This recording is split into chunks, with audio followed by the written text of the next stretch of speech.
In our Secondary 3 algebraic modeling course, as described in some other videos, the constant difference trick can be used to see, when you have a table of values, whether the situation is linear.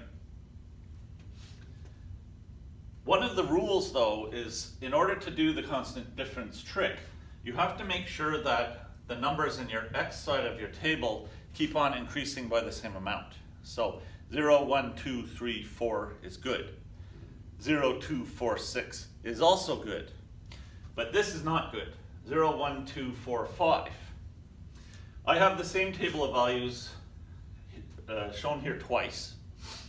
And I'm going to show you what I would do if I wanted to do the constant difference trick and I was given a table of values like this. It is really not very difficult because they gave us so many points.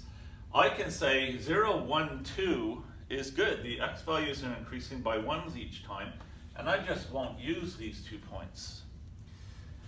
Now, what's the constant difference? That's what I get when I take a y coordinate and subtract the previous y coordinate. 1 minus negative 1 is equal to 2.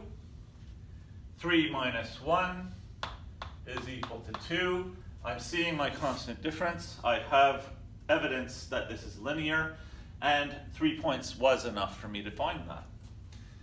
In this table, I might choose different points to eliminate. I'm going to eliminate this point and this point. And now my x values are going up by 2s, 0, 2, 4. So, ignoring these 2 points, 3 minus negative 1 is equal to 4. 7 minus 3 is equal to 4.